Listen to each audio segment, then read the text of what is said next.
Right, you ready? You happy? Yeah, deliriously so.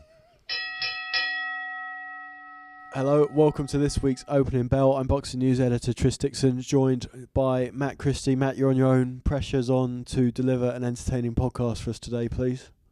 My what? The pressure is on for you to deliver an entertaining podcast. Some both of us, we're sharing that pressure. Let's try and deliver. But I think I'm the question master, so therefore with you... I'll do my best. Yeah, okay, let's see what you got. I'll do my best. Let's see what you got. I'm on the edge. You are on the edge, actually. Anyone who's seen us in the office on Tuesday afternoons, our deadline day, will be able to tell exactly how close to the edge Matt is. And if you haven't seen Michael Douglas in Falling Down, I suggest you go out and have a quick peek now. Matt, monster issue this week. So much going on, based around two massive shows, one in China, one in Manchester.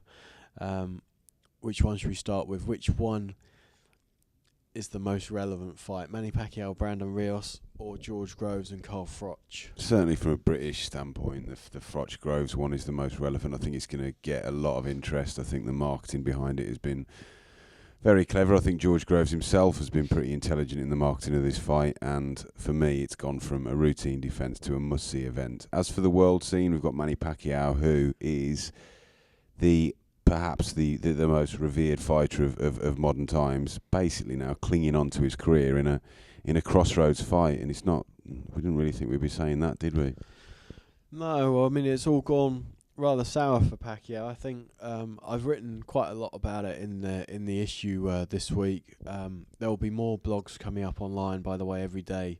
Leaving for Macau tomorrow, so there'll be blogs from China all the way through for the rest of the week. Yeah, I mean it's a sad one for me. I think my most enjoyable times at ringside have been watching Manny Pacquiao fights. I've been covering the sport from ringside now since 1996, so getting on 20 years, and yeah, I just think that so many of my sort of top 5 memories seem to revolve around Pacquiao fights. Now I've got no personal relationship with him or anything like that. I don't have any personal relationship with any fighters. It's the impartiality of this sacred brand that doesn't allow that. But there's like almost an emotional attachment from writer to subject when I've seen Manny Pacquiao, and I wasn't. I think something that shows the detachment I have from Pacquiao is the knockout loss to Marquez. I wasn't distraught. I wasn't upset. My initial reaction. I've thought about this a lot recently, over the last few days, and during writing the preview for the fight. My initial reaction was a really selfish one when he was knocked out by Juan Manuel Marquez. It was, I can't believe that's happened. I was really enjoying that fight. Yeah.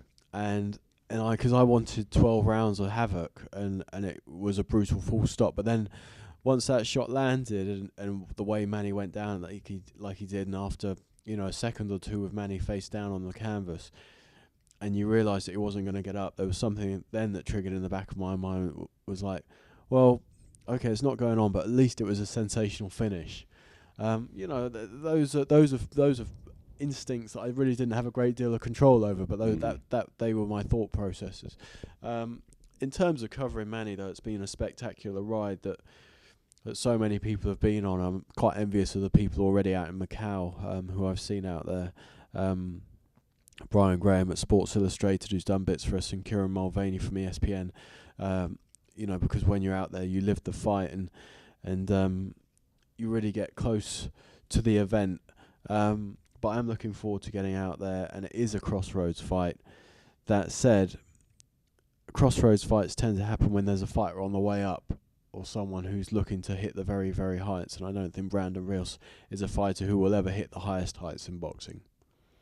No, I don't. I think even if he was to win this fight, he certainly can't. He can't then go on to achieve anything like what Manny Pacquiao has achieved. What you have got with Brandon Rios is someone who is extremely entertaining to watch, and I think both of these fights at the weekend for me make it the most excited I've been about boxing for a weekend period this year. Yeah, I think you're right, and I think the timings in China, by the way, I think the doors for the main events open in China I think 7:30 a.m. in the morning on Sunday. So I actually think it's going to go on after Froch Groves. So I think it's strange the way it's going to work. It's going to be, in fact, Kieran Mulvaney's written an interesting blog on ESPN about the timings over there, because the weigh-ins at like 10 at night on the Friday, and then there's nothing on the Saturday, and then the fights on the Sunday. And it's all very unusual to cater for different TV networks around the world. I'm looking forward to getting out to China and seeing how things are done over there. You'll know from having been to boxing events on the continent before, it's slightly different when you're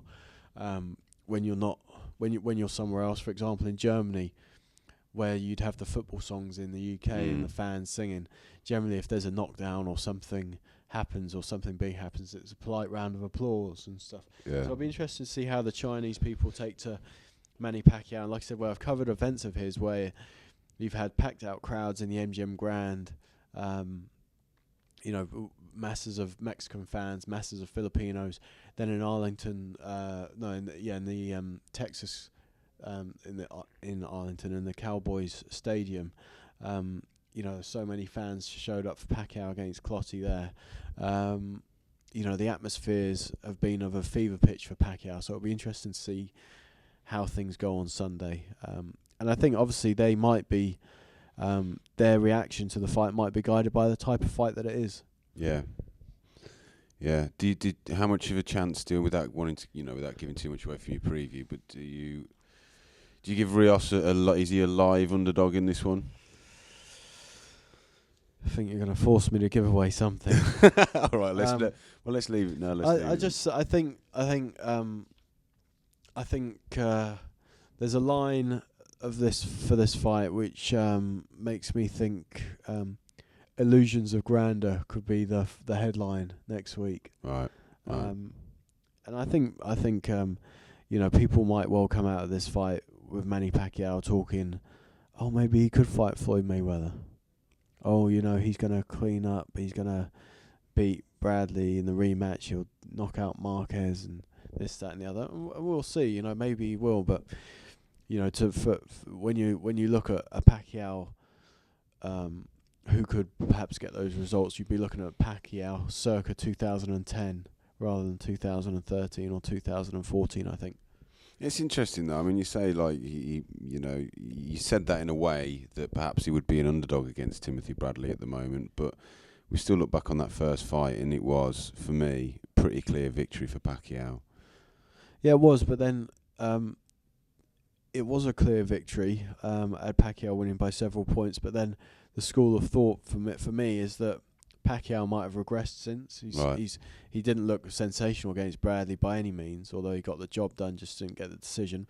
Then obviously lost to Marquez. Now he's had a year out, whereas Bradley beat Pacquiao's bogeyman Marquez quite handsomely. Yeah. And Bradley's hitting his prime. So you got to weigh up everything else. But I mean, how do you see Pacquiao Rios going? And is it a fight that excites you? It's a fight that excites me because I think for as long as it lasts, it's going to be fascinating. I think that Manny has perhaps got more left than some are thinking. He's never going to be the fighter he was a few years ago. You're absolutely right. But I do think perhaps that he may be able to add another couple of years to his career at the top level, perhaps by making a few adjustments. And I think that this fight will really tell us if he's capable of.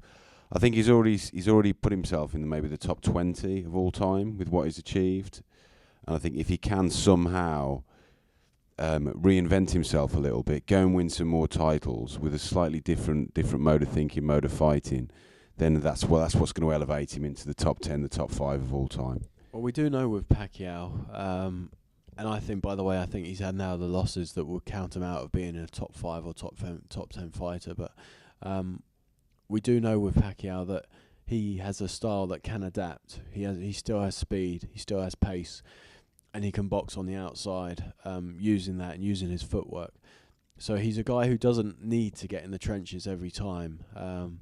whether or not he can do that and resist the urge to fight. Because I mean, when Marquez knocked him out, it was a round he'd won handsomely, and he went in to attack with a second left in the round where he didn't need to, and he got sparked for his troubles. So yeah, there's lots of food for thought with the Pacquiao Rios fight. I mean, if you were a betting man, Matt, I know you have a cheeky fiver here or there. Where would you be going in terms of round betting Pacquiao and Rios? I'd probably be looking at. I think Pacquiao can force a stoppage.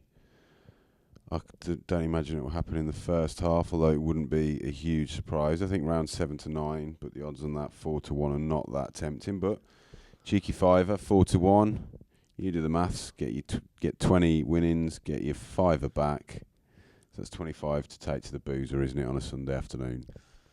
Yeah, you could do that. Or you could put it towards a new gym membership or something more productive. It depends. Depends what you want to do, really.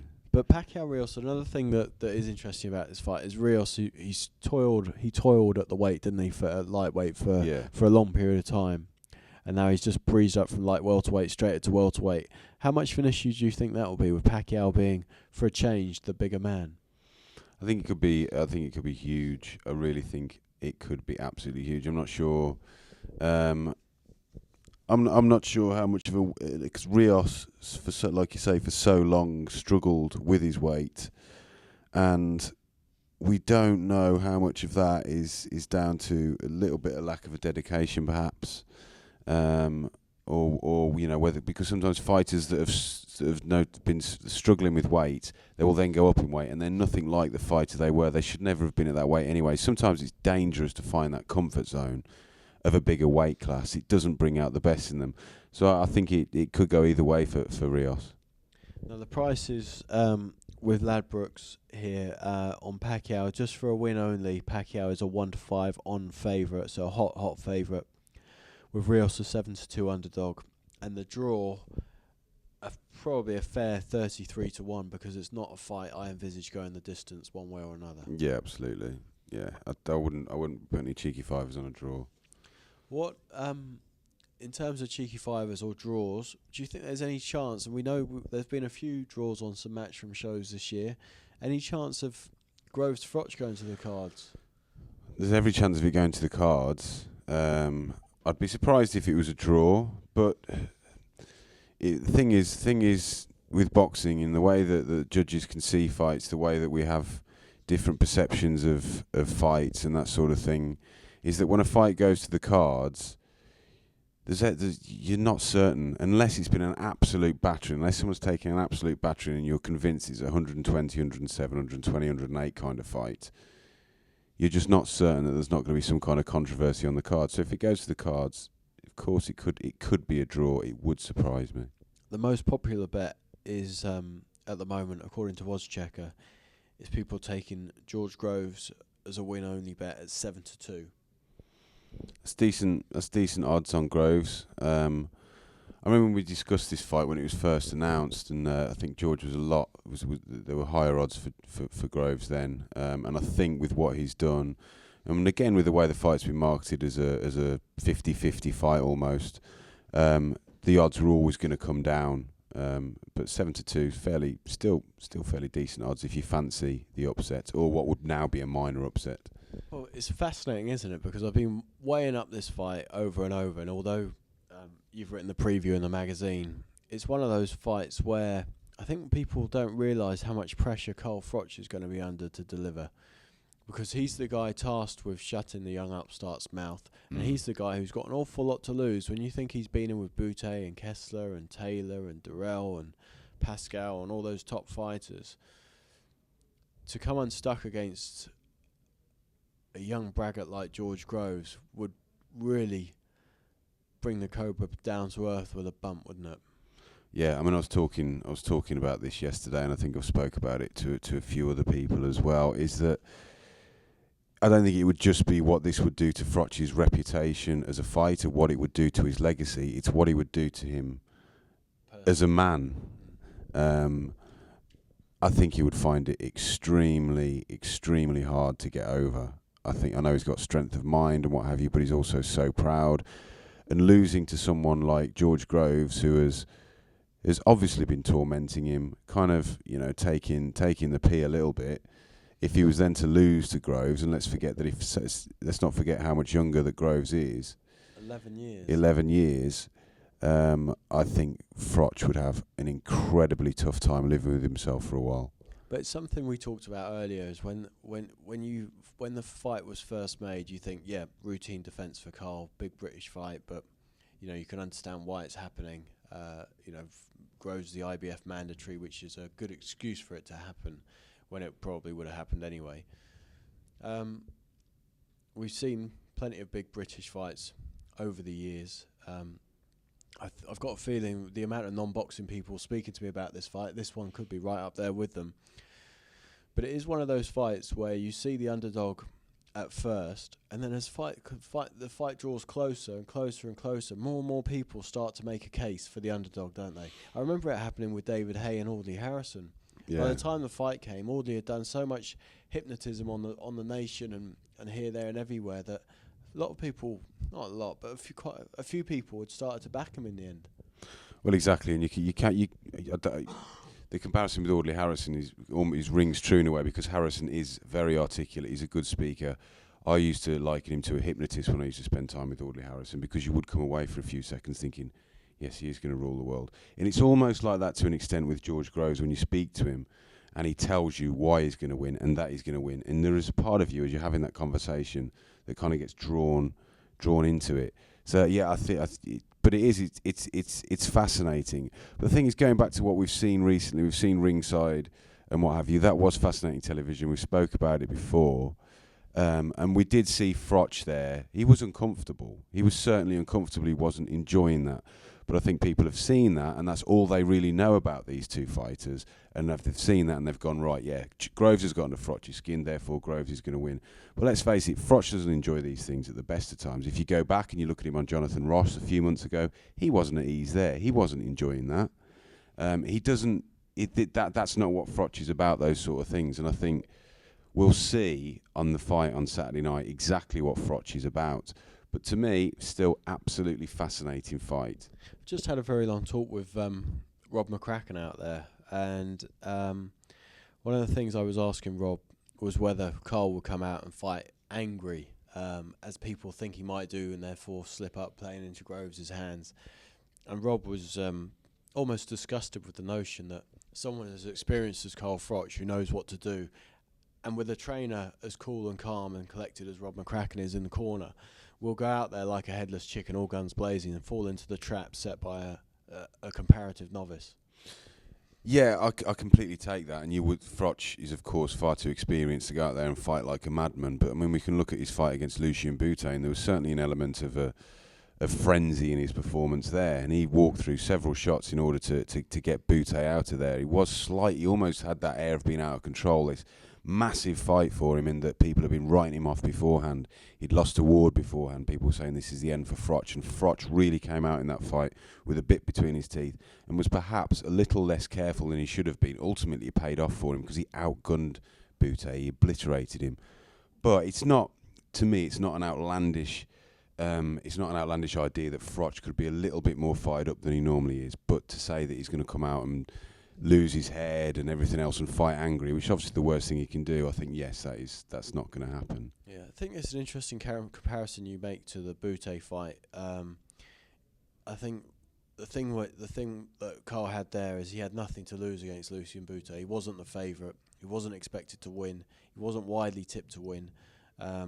He took less money from Sky from his paymasters for that fight. It was more about give it one last shot. If it works, fair enough. If it doesn't, he's going to retire.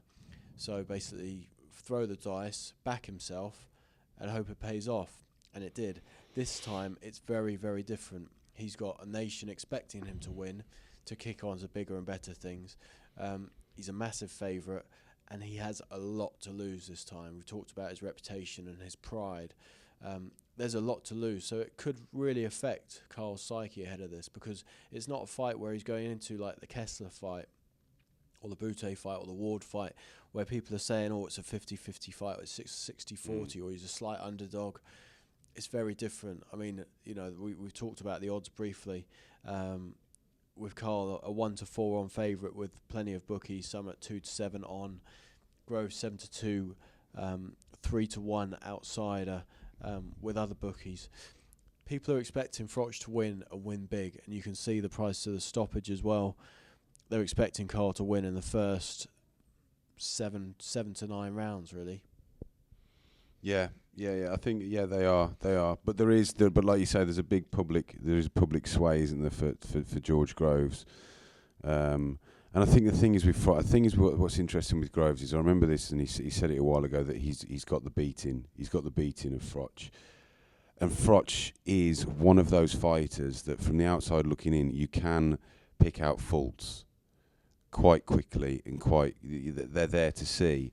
But I mean, I was talking to Callie Sowland yesterday, and he says that what Kessler says, and what Kessler said from their first fight, was just how much you can underestimate the power of his jab, and how effective his jab is. When you're watching him and you're watching tapes of him, you've got absolutely no idea how effective it is.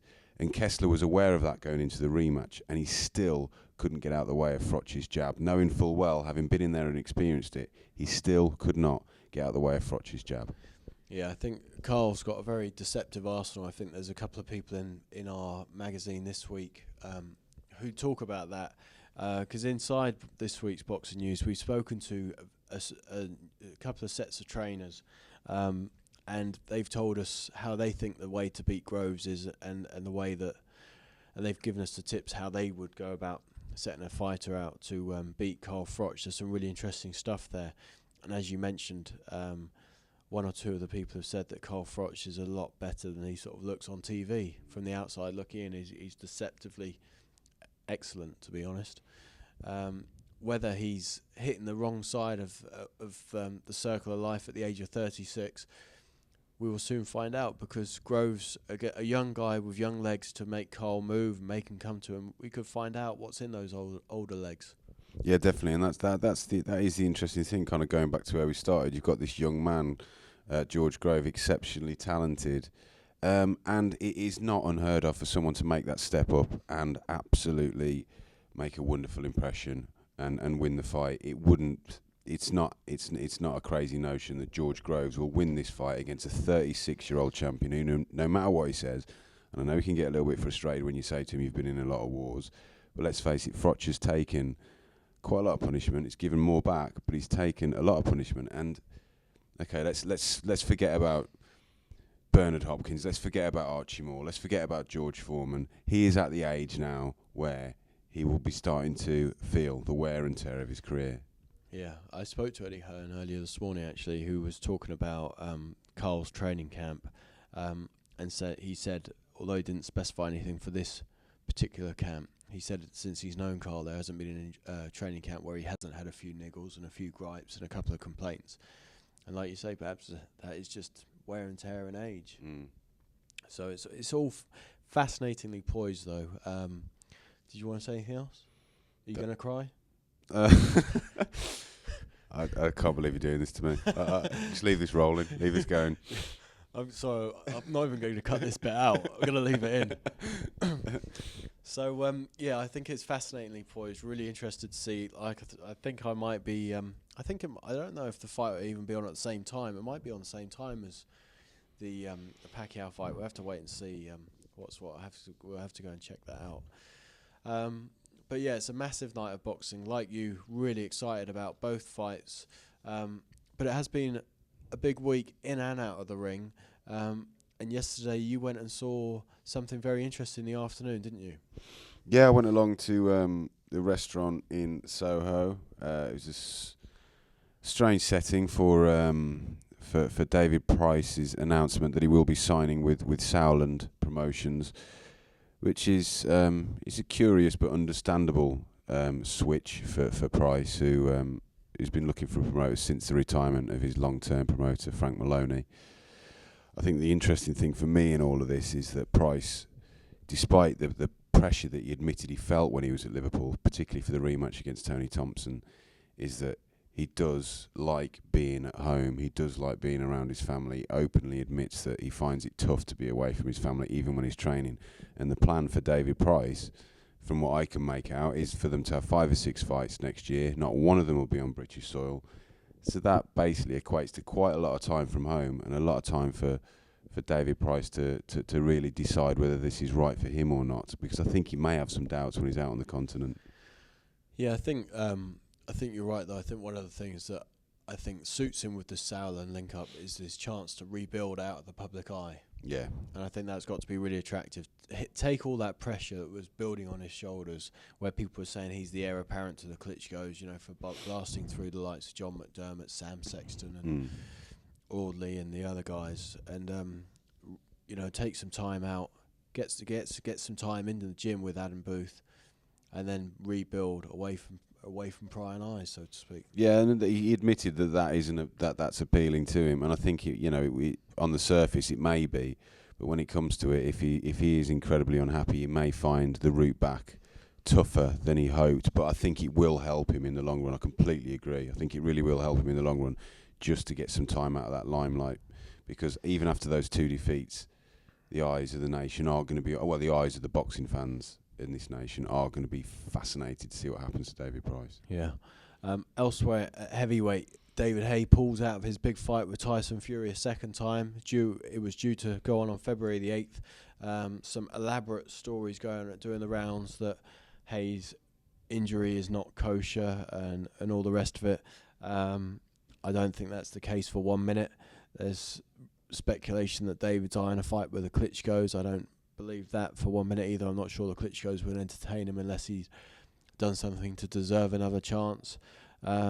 What's your take on it all? You can understand why people have got all these theories and are so quick to kind of to criticise and be quite nasty to David Haye, who seems genuine to me. This seems like a genuine injury. It seems like a genuine. The cut he suffered was genuine. But I think David Haye himself will know deep down that so many of these injuries that have occurred in the past and so many excuses that he's used, that with every statement now we're getting photographs of him in a hospital bed, we're getting photographs of his cut eye. He knows that he's perhaps been guilty of things in the past. So that's what's created this now for David Haye. But he is one of those kind of love-hate figures with the British boxing public, isn't he, David Haye? And I think that he's achieved a hell of a lot in his career. If he doesn't put on the gloves again and he doesn't fight again, he can look back on what he's achieved with pride. I think irrespective, I think the biggest problem perhaps was his effort against Vladimir Klitschko, where, let's face it, has anybody else been the distance with Vladimir Klitschko like that? And he was still a threat right to the very end. Normally at that point of a Vladimir Klitschko fight, it's already become a non-event if it's going the distance. I think Haye gets a lot of stick. Some of it's his own doing, but the majority is not. Yeah, I think you're right. I think obviously the Vladimir Klitschko fight left a sour taste. And then there was the whole box office thing around the Audley Harrison fight, I think, where there was no strong undercard, where people expected a blowout and where people didn't really think Audley had deserved his chance. And people relentlessly pushed that storyline about them being old friends and all the rest of it to try and justify the fight rather than actual rankings and people who deserved a shot. I think those two things combined left the worst impressions possible. Yeah, I know, but I mean, you can blame Haye to an extent, like I said, for the Klitschko fight. You can blame him for that. I'm sorry, the people that went balmy and berserk about Audley Harrison, yeah, absolutely, it was a mismatch from day one, and the vast majority of people were aware of that, and they didn't really change that perception until, well, they didn't change that perception because there was nothing for them to change that perception. But I think a lot of the anger surrounding Haye Harrison came from the people that bought into it. Almost a little bit ashamed of themselves that they did. David Haye had to sell that fight, as did Audley Harrison, and they both did a grand job of doing that. But that was their meal ticket. That's what's putting food on their table. So you can't blame them for talking up that fight. It was just also though on David's part. I mean, let's not harp on about this because I'm very much. I think David's had a terrific career. The wins on the road in France against Mormec and in Germany against Valuev, I think, were outstanding victories. But it's not just that he took on Audie Harrison, it's that he talked the talk and then threw 3 or 4 punches in 3 rounds, which were basically the punches that finished it. Yeah, well, it was it was not just a non-event. It seemed a non-effort on the part of both fighters until the end. Yeah, perhaps, perhaps it was. Yeah, perhaps it was. I mean, it was an abysmal event, but did people expect otherwise? Anyway, we're kind of going off kilter here. Do you think David Haye will fight again? That is a good question, actually. No one's asked me that yet. Sorry, I know this doesn't really work on a podcast. Extended silence is when you think about an answer. I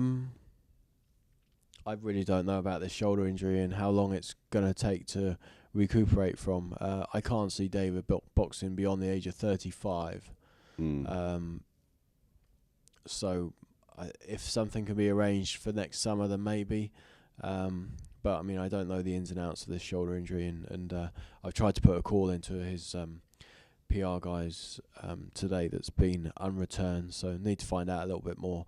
I hope it's not the last we see of him, but at the same time, it will allow the rest of the heavyweight division to move on, because as long as David Haye has sort of toyed with the idea of being a heavyweight champion and a part-time fighter, everyone's sort of been stopping and starting around him. I know for a fact that we have here in the office, as we've prepared for different fights that have been cancelled, rescheduled. Sky Sports the same, and everyone sort of waits for his fights to happen, and then obviously they haven't been happening, because now 3 fights in a row have gone by the wayside. 2 with Tyson Fury, 1 with Manuel Char. It's been a difficult time, so I'm just looking forward to seeing what the other guys deliver now for a bit. Dereck Chisora, Tyson Fury, Deontay Wilder. Let's see what the Kubrat Pulev. Let's see what they're going to bring to the table now, and let David take some time out and decide what he's going to do. Yeah, absolutely. And I think it's interesting, really, if you look at, I've just started now to write a preview for Dereck Chisora's next outing, and what a turnaround it's been for him. And you mentioned that about David Haye taking a sidestep, but you would not have seen this coming, would you? And that even this time last year, is that Chisora now, arguably, is perhaps the most respected British heavyweight in the world with what he's done. Perhaps that's an overstatement. I think it's perfectly fair sentiment. I mean, don't forget, he's the only guy who's from the British guys who's given Vitaly Klitschko all he can handle. Yeah. And I think Dereck, perhaps maybe in time he is starting to get more credit for that performance, as people forget about the spitting incident and the slapping incident, start to remember the fight itself. But yeah, I think you can make a case for Chisora of being the best or the most respected British heavyweight in the world today. He's on a rich vein of form. Beat Malik Scott, albeit there was a contentious stoppage, and he's been shown he showed a renewed dedication. In fact, interestingly, we've got a poll in this week's magazine asking readers who the leading British heavyweight fighter is should David Haye retire. And we got a real mixed bag of responses, including one saying, "You're a boxing magazine, you should know the answer." Hashtag dips something. So yeah, I mean, but there was a mixed bag of answers that we got there, and that shows it's wide open. And one thing that the responses that we got also show is that Anthony Joshua is hot on the heels of everyone too. Yeah, and he showed that. He showed that last week at the prize fight. He was the one shining light of that whole debacle for me was Anthony Joshua, and he looks like he could be a champion in the making. But let's everyone just calm down for a while, and let's see what happens when he goes a few rounds, because it will happen. He will go a few rounds. We'll see if his stamina can hold out. We'll see if his chin can hold out. Not for 1 second saying that they won't, but let's just see what happens. You need those different milestones, don't you? You need to see if you can recover from a body shot. You need to see if you can fight on World Cut. You need to see that you get your second wind. There's a whole list of things that you need to tick before you move on to various levels, aren't there? Yeah, of course there are. And there was a time when I remember when David Haye had just turned professional, and everyone thought he was wonderful and had no faults and everything else and was going to rule the world. It's the same. it's the same with every fight. Fans can be fickle until they really, really get to know somebody. And I'm not saying, again, that makes me sound like I am criticising Anthony Joshua, like there is something that we are going to find out. He may turn out to be this perfect, indestructible machine, but also there may come a point in his career where fans feel like he's let them down. Yeah, sure. I mean, it's going to be a long ride, one feels, for Anthony definitely. Joshua. Still But a very fascinating young. one. Absolutely fascinating one. Really excited to see what happens with that. Of course. So, Matt, pick a round. Pacquiao-Rios. What round's it going to end in and who's going to win? Round 7, Pacquiao win. Okay, and Froch Groves, pick a round. Round 8, and Froch win. Okay, interesting. Cheeky 5 double. Why not? I reckon I could have a good afternoon in the pub with that. In that blooming pub. All right, Matt. Well, look, that's us done for this week. Many thanks for joining us. There's so much content in the magazine this week about Pacquiao and Rios and Groves and Froch. I implore you to pick up a copy or download the digital edition at www.boxingnewsonline.net/apps and stay posted to our website where Matt will be aggregating and producing plenty of content for Froch Groves, including the big interview I've just done with Robert McCracken, which makes for compelling reading. You'll be able to find that online. And keep your eyes peeled for my blogs from China, where I'm looking forward to reporting on the next instalment of the Manny Pacquiao story. I should be back next Wednesday to do an up-to-date podcast then. So I look forward to seeing you guys next week.